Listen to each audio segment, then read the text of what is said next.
Magandang araw sa inyong lahat guys. Drag bike natin na 57 trail bike. Papalitan lang natin ng clutch spring at saka clutch lining. Ito po yung papalit natin.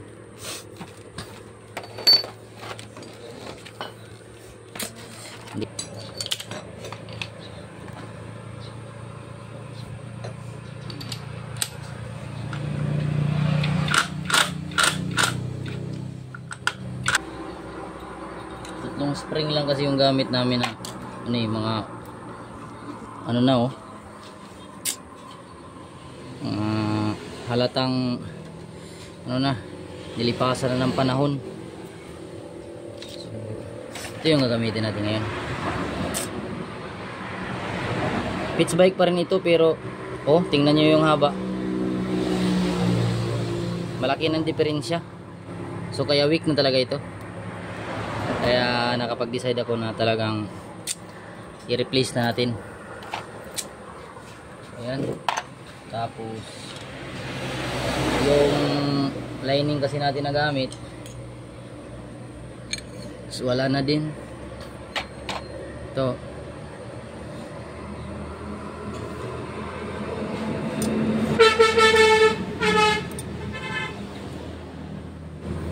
Stock lang kasi ito.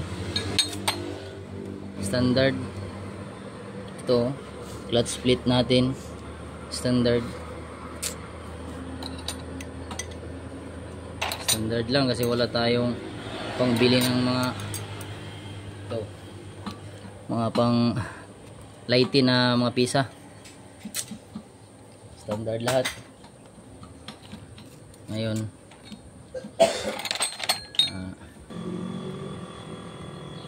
Wala din tayong lighting dito guys kasi may tinatarget tayong RPM, yung tinatawag na power band ng ating motor.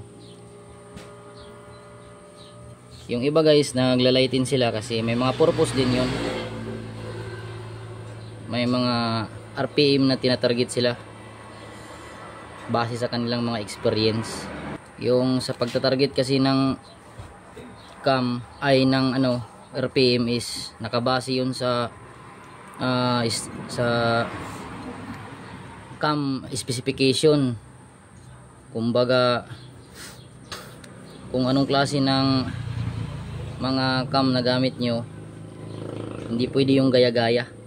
Yun lang guys, tips ko lang sa inyo based on my experience. Guys, lagyan natin ng kaunting oil.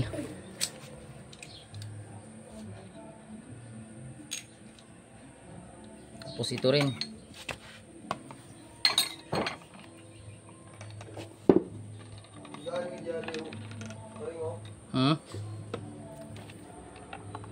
Pitch bike clutch lining lang ang baon.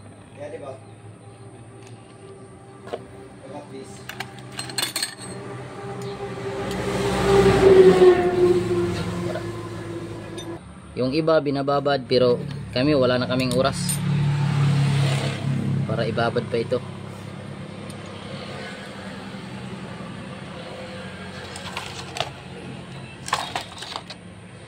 Kala ko nawala yung isang lining.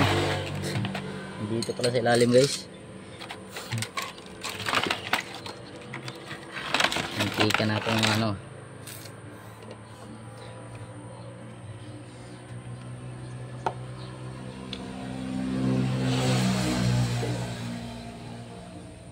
walang magic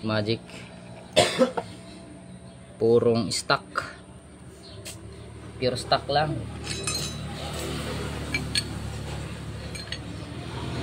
Dito may timing din ito kasi yun dapat lumapat siya.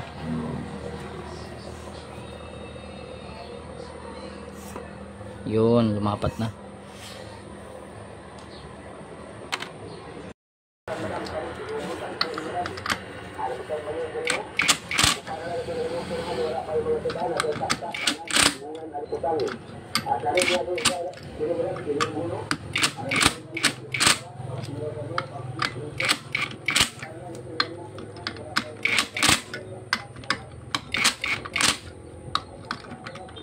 Sabado.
Ha?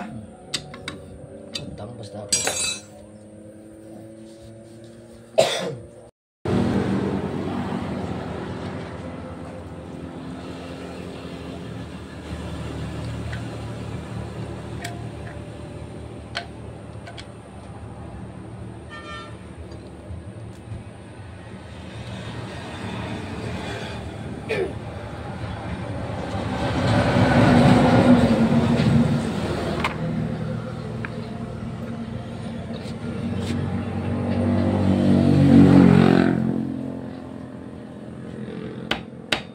Yun. Simple lang. Gana natin yung nyangkol, oh. Tornida.